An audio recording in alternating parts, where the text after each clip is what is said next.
Welcome to Geetha CC சமையல். இன்றைக்கி நம்ம வெஜிடபிள் ஃப்ரைட் ரைஸ் ஈஸியாக டேஸ்டியாக எப்படி செய்யலான்றதை பார்க்கலாம். வாங்க வீடியோக்குள்ளே போகலாம். நம்ம சேனலை யார் இது வரைக்கும் சப்ஸ்கிரைப் பண்ணலையோ சப்ஸ்கிரைப் பண்ணிவிடுங்க. கூடவே பெல் ஐக்கானை கிளிக் பண்ணிவிடுங்க. இதுக்கு ஃபஸ்ட்டு பாசுமதி ரைஸ் நான் 250 கிராம் எடுத்திருக்கேன். இது ஒரு 1/2 hour நல்லா கழுவி சுத்தம் செஞ்சுட்டு ஊற வச்சுக்கலாம். அது ஊற டயத்துக்குள்ளே நம்ம அடுத்து ரெடி பண்ணிடலாம். ஒரு பேனில் உருளைக்கிழங்கு பொடியாக கட் பண்ணது ஒரே ஒரு உருளைக்கிழங்கு எடுத்திருக்கேன். அது சும்மா ஹாஃப் பாயில்டாக ஒரு 2 minutes வெந்தால் போதும். இதை ஃபில்ட்ரு பண்ணி எடுத்துக்கலாம்.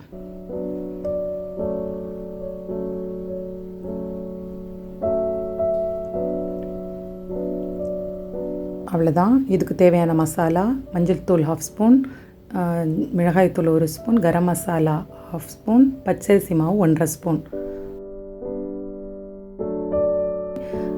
இப்போது ரெடி ஆகிடுச்சு. இதை கொஞ்சம் தேவையான உப்பு கொஞ்சம் சேர்த்துக்கலாம். நல்லா கிளறி விட்டுட்டு இதை பொரித்து எடுத்துடலாம். தேவையான எண்ணெய் ஊற்றிட்டு இதில் நம்ம மசாலா போட்டு வேக வச்ச உருளைக்கிழங்கு சேர்த்துடலாம். உருளைக்கிழங்கு நிறைய வெந்திருக்கக்கூடாது, ஹாஃப் பாயில்டாக தான் இருக்கணும், இல்லைன்னா அந்த கிறிஸ்பினஸ் போயிடும். நல்ல கோல்டன் ப்ரௌன் வந்தோடனே எடுத்துடலாம். அவ்வளோதான், ரெடி ஆகிடுச்சு. இதே எண்ணெயை நம்ம ஃப்ரைட் ரைஸ் பண்ணும்போது யூஸ் பண்ணிக்கலாம். பொடியாக நறுக்கிற கேரட்டை 2 minutes குக் பண்ணால் போதும். இப்போது ஒரு பாத்திரத்தில் தண்ணி வச்சுட்டு ஊற வச்ச அரிசியை நல்லா வேக வச்சு எடுத்துடலாம். 10 minutes வெந்தால் போதும். அரிசி உடையாத அளவுக்கு இருக்கணும், அப்பப்போ செக் பண்ணிக்கலாம். இப்போ வெந்துருச்சு. வெந்ததுக்கப்புறம் வடிச்சிடலாம். இதை கொஞ்சம் ஆற வச்சிடணும் ஒரு பாத்திரத்தில். இப்போது உருளைக்கிழங்கு வேக வச்ச எண்ணெய் கூடவே இன்னும் 2 ஸ்பூன் எண்ணெய் சேர்த்து, எண்ணெய் சூடான உடனே கார்லிக், அதாவது பூண்டு 3-4 பொடியாக கட் பண்ணி வச்சுருக்கேன், அதை இதோட நம்ம சேர்த்துடலாம்.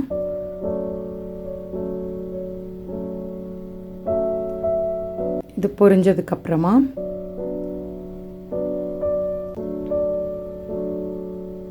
பெரிய வெங்காயம் 1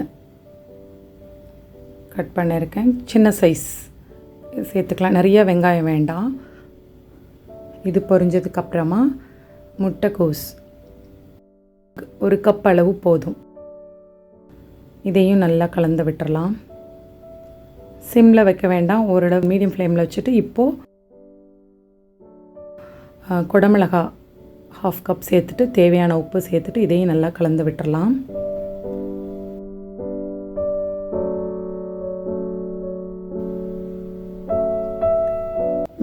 ஆஃப் பாயில்டாக வேக வச்ச கேரட் இந்த கலந்ததுக்கப்புறம் இப்போ தேவையான சாஸ் ஒன்றுனா நம்ம சேர்க்க ஆரம்பிச்சிடலாம். Chilli sauce 2 spoon, soya sauce 1 spoon. அவ்வளோதான். நிறைய சோயா சாஸ் சேர்த்துற வேண்டாம், அப்புறம் ஒரு புளிப்பு டேஸ்ட்டு அதிகமாக காணப்படும். அதனால் இதுவே போதுமானது. இதை நல்லா கலந்துட்டு ஹை ஃப்ளேமில் வச்சுட்டே கலந்துடலாம். இப்போ மிளகுத்தூள் 1 ஸ்பூன் சேர்த்துக்கலாம். அப்புறமா ஃபைனலாக காரம் பத்தலைன்னா இன்னும் கொஞ்சம் சேர்த்துக்கலாம். இப்போது ஆற வச்சு அந்த சாதத்தை கலந்துட்டு எப்படி உதிராக சாதம் வந்திருக்கு பாருங்கள். நான் சொன்ன டைமிங் ஃபாலோ பண்ணிங்கன்னா கரெக்டாக வரும். சாதம் வேகும் போதே 1 ஸ்பூன் எண்ணெய், அதுக்கு தேவையான உப்பு சேர்த்துக்கலாம்.